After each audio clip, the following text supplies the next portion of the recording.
Hi there, my name is Angela, and I want to share my story with you. It's different from what you might usually hear about difficult mothers-in-law because mine actually brings hope. Despite not being fortunate enough to have a wonderful husband, I was blessed with an incredible mother-in-law. Let me take you back to 5 years ago when I married my colleague, Anthony. Anthony was known for his magnetic personality, which naturally attracted people, including me. At the time, I was quite naive and recovering from a recent breakup, so Anthony's attention and sweet words were comforting. He seemed like a genuinely great guy who was well regarded at work. Despite his flirtatious nature, it didn't seem excessive, and everyone around us saw him as a good person. Our first date was memorable. Anthony shared with me how much he valued family, mentioning his disabled mother who lived with him after his father had left due to her disability.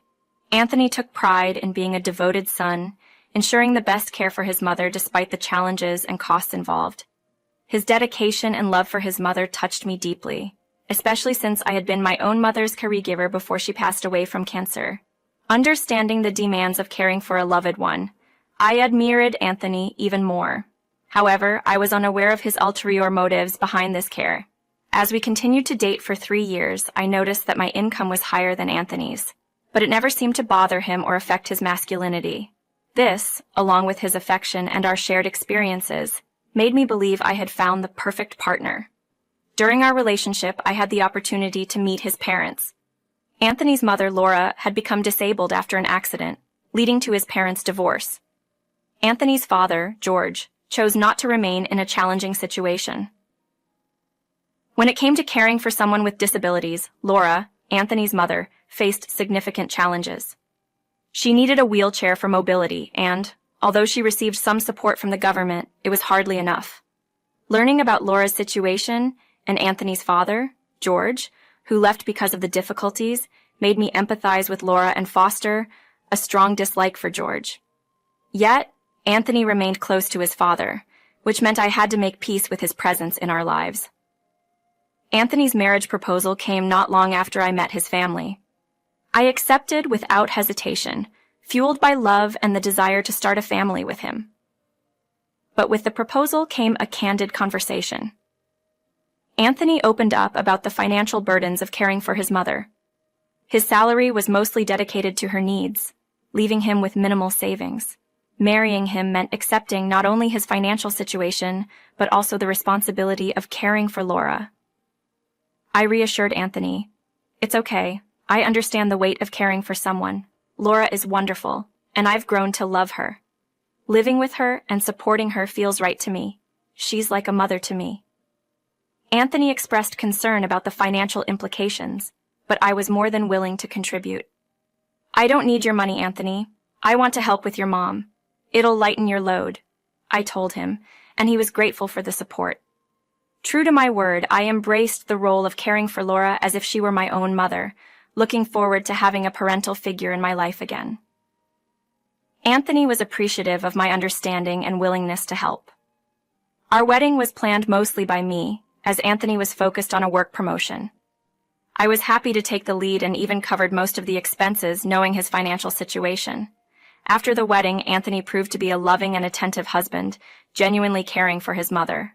Laura, for her part, showed me immense affection. She was always excited to spend time with me, though I noticed she didn't share the same connection with Anthony. This struck me as odd, but I didn't dwell on it, happy to have found a family with Anthony and Laura. 5 months into our marriage, Anthony approached me with a request that marked the beginning of a new chapter. He wanted to discuss his mother's health care and proposed consulting a renowned doctor in the city for better treatment options, albeit at a higher cost. Anthony suggested that I could assist financially, to which I readily agreed, proposing to handle the payments directly upon receiving the bills.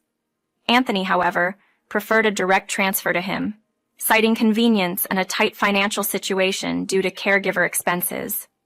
Trusting him, I agreed to send the money, prioritizing Laura's health over any doubts. Anthony expressed his gratitude and assured me he'd repay me, though I insisted repayment was unnecessary. My main concern was Laura's well-being. George, Anthony's father, however, was critical of our spending on Laura, labeling it wasteful and questioning the value of investing in her health. Despite George's skepticism, Anthony defended our decision, emphasizing the potential benefits of the new treatment and the financial support I provided, which eased the monetary strain. However, George's disapproval and Anthony's insistence on direct money transfers raised some red flags for me. I trusted Anthony, but something felt off about bypassing the transparency of paying bills directly. As time went on and I began contributing to Laura's healthcare costs, noticeable changes occurred in Anthony's demeanor. He became increasingly insistent on financial help, frequently citing various reasons for needing more money. Gradually, he was requesting nearly $3,000 from my salary each month, a significant sum attributed to the costly treatments. Despite these expenditures, there was no visible improvement in Laura's condition. Moreover, Anthony's attention towards me diminished. He often returned home late and immediately retired for the night, neglecting household responsibilities and our relationship. When confronted about his altered behavior and lack of engagement at home, Anthony justified it by claiming the pressures of work and his pursuit of a promotion, suggesting that household chores were my sole responsibility due to his absence.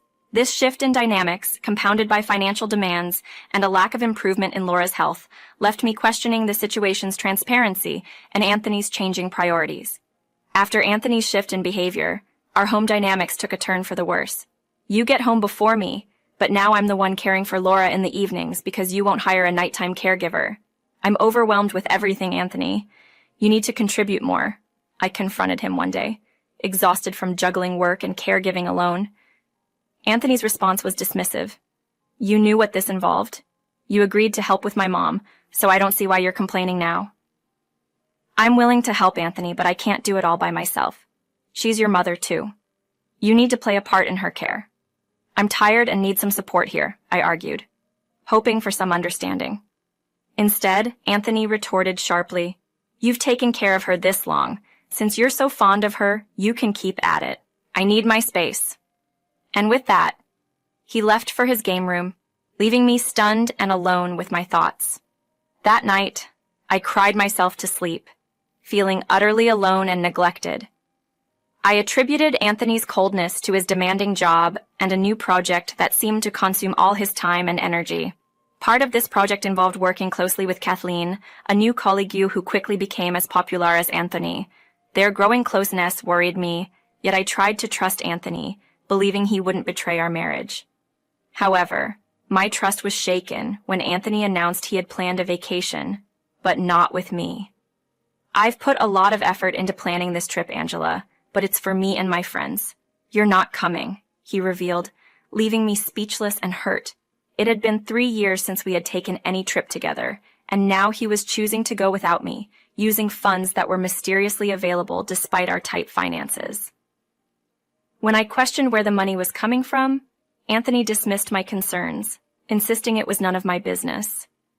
Even Laura, usually a voice of reason, couldn't sway him.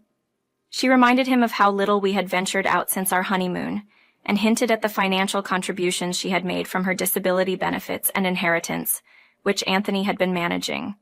The revelation of Anthony's plans, his disregard for our relationship, and the financial discrepancies brought to light a painful truth about the distance growing between us, fueled by neglect, misused trust, and a vacation planned without me, highlighting the depth of our problems. Discovering Anthony's financial arrangements with Laura without my knowledge left me seething with anger. The situation escalated when he announced his plans for a vacation without me, only to later reveal he was using funds provided by Laura. My frustration reached a boiling point, but I was at a loss for words, particularly incensed by his disregard for me at home. Just before his departure, Anthony dropped another bombshell. He had dismissed Laura's caregiver due to high costs and declared that I would now assume full responsibility for her morning care. His unilateral decision, made without my input, was both shocking and unreasonable. Why do you assume I'll just comply with your demands? Laura needs professional care in the mornings, not just anyone, I protested, emphasizing my lack of qualifications for such a role. Anthony's response was dismissive and cold. I'm done with all this. You've said Laura's like your mother, so now she's your responsibility. I'm financially drained because of her, he retorted, disrespectfully dismissing his own mother's worth. I was appalled by his callousness. How can you speak about your mother like that? What's happened to you, Anthony? "You've become a stranger to me," I lamented, hoping for some semblance of the man I married to reemerge. Anthony left without another word, returning late at night, avoiding any further discussion. Laura, having overheard our conversation, felt guilty and apologized for being a burden, which I immediately reassured her was not the case. In the days leading up to Anthony's trip, our household found a new rhythm with me working from home to care for Laura, despite the ongoing tension between Anthony and me. The situation took another sour turn when I encountered Kathleen at the office. Her condescending remarks about my caregiving role and thinly veiled gloating about the upcoming trip with Anthony were both hurtful and alarming. "Don't speak about Laura in such a disrespectful manner," I countered, but Kathleen's smug response only heightened my suspicions of an affair. Returning home, the thought of facing Anthony was unbearable. Kathleen's insinuations confirmed my worst fears about their relationship. Caught in a web of betrayal and burdened with newfound responsibilities, I struggled to reconcile the man Anthony had become with the husband I once loved.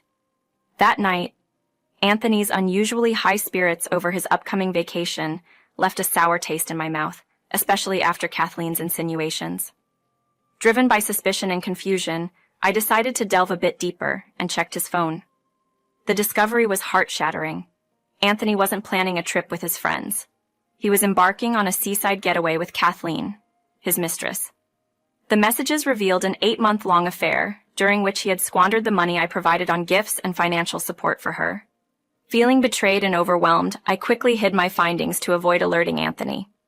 The day after Anthony left for the vacation, I was engulfed in despair, mourning the life and love I thought we had. It struck me hard. I had married someone who had deceitfully presented himself, only to revert to selfishness and betrayal. Meanwhile, I was left to care for his mother, adding insult to injury. When Laura found me in tears, I couldn't hold back the truth any longer. I shared with her Anthony's infidelity and the vacation he planned with his mistress, expressing my utter disillusionment and refusal to face him again. Laura was appalled and saddened, lamenting that Anthony was mirroring the worst traits of his father and urging me to take action. The conversation took an even more shocking turn, as Laura revealed that Anthony had neglected her medical needs, contradicting his claims of expensive treatments and doctor visits. Instead, he had been exploiting the situation for his personal gain, dining out with friends while leaving her in the car. Laura hadn't received any recent medical attention, much less the costly treatments Anthony had claimed. Feeling both humiliated and outraged, I shared with Laura my intentions to end my marriage with Anthony, refusing to be further exploited and disrespected. Laura, despite feeling like a burden, expressed her support and love, appreciating the care I had extended to her as if she were my own mother. With a newfound resolve, I assured her of my affection and commitment to her well-being, hinting at a plan to address Anthony's betrayal and ensure he faced the consequences of his actions. I reassured Laura of my well-being and determination not to be exploited by Anthony any longer. Moreover, I decided that Kathleen, who had intruded into my marriage, would not get away with her actions unscathed. Armed with screenshots from Anthony's phone as evidence of his infidelity, I set my plan into motion, determined that Anthony's recent escapade would be his last for a considerable period. The following day marked the beginning of my decisive actions. I sought out a reputable divorce attorney, presenting all the evidence of Anthony's cheating. I also intended to file a lawsuit against Kathleen for alienation of affection, bolstered by the solid proof I had gathered. My attorney, confident in the strength of my case, cautioned me against approaching human resources about the affair before finalizing the divorce, to avoid any potential alimony claims from Anthony if he were to lose his job due to the scandal. He promptly prepared the divorce documents, ensuring everything was in order before Anthony's return. Upon Anthony's return from his vacation, I confronted him with a calm yet firm resolve, with Laura by my side for moral support. Anthony's shock was evident, resembling a deer caught in the headlights. I laid everything out plainly. I was aware of his affair, had gathered incontrovertible evidence, and had already initiated divorce proceedings to simplify the separation process. Anthony's immediate denial and refusal to sign the divorce papers were met with my unwavering stance. I revealed the extent of my knowledge, including the financial transactions he made to Kathleen from our joint account. Anthony's pleas for reconsideration fell on deaf ears, especially when he attempted to manipulate the situation by invoking Laura's dependence on us. I countered his desperation with the truth about his misuse of both my finances and Laura's disability grant, emphasizing that Laura herself had endorsed my decision to divorce. My resolution was clear. I was severing ties not only because of his betrayal, but also due to his exploitation of our trust and resources. The path forward was set, marking the end of our marriage and the beginning of a new chapter for me, free from Anthony's deceit and manipulation. I firmly assured Laura that I would be taking over her care, emphasizing that Anthony was no longer our concern. Laura, showing her strength and disappointment in Anthony, declared she had no desire to remain married to someone who had proven to be even more deceitful than his father. She made it clear that our home was no longer open to Anthony, stating that I was welcome to stay, but he must leave. Anthony's protests, claiming entitlement to the house as a future inheritance, were swiftly countered by Laura. She vowed never to leave the house to him, accusing him of betrayal and theft not just against me, but against her as well. With resolve, she informed Anthony of his 2-month eviction notice, effectively cutting him off from any financial support previously provided by us. As Anthony pleaded for forgiveness, realizing the gravity of his actions and the loss of financial security, his distress grew. Even when he received the divorce papers, his desperation was palpable, leading him to seek support from his father, who criticized me for my decision. Laura, undeterred, confronted him as well, ensuring Anthony understood the full extent of his actions. Following a month of tension, Anthony was left with no choice but to move in with his father, as his mistress grew frustrated with the sudden halt in his financial support towards her. Pushed by the threat of exposing the affair to his employer, Anthony reluctantly signed the divorce papers. Yet my pursuit of justice didn't end with the divorce. I proceeded to inform his boss about the affair, leading to job losses for both Anthony and Kathleen. During this tumultuous time, Laura and I found solace in a vacation, missing the ensuing fallout, but content with the knowledge that Anthony and Kathleen faced consequences for their actions. I also moved forward with the lawsuit against Kathleen for alienation of affection, which she, now jobless alongside Anthony, pleaded for me to dismiss. I saw this as fitting retribution for her role in disrupting our marriage. Now, I continue to live with and care for Laura, who has become more family to me than Anthony ever was. She's even expressed intentions of leaving the house to me, a gesture of her deep gratitude and affection, though I've yet to accept. As I re-enter the dating world, hopeful and open to new possibilities, I reflect on the journey that has brought me here, looking forward to what the future holds, with Laura by my side as my unwavering support and family.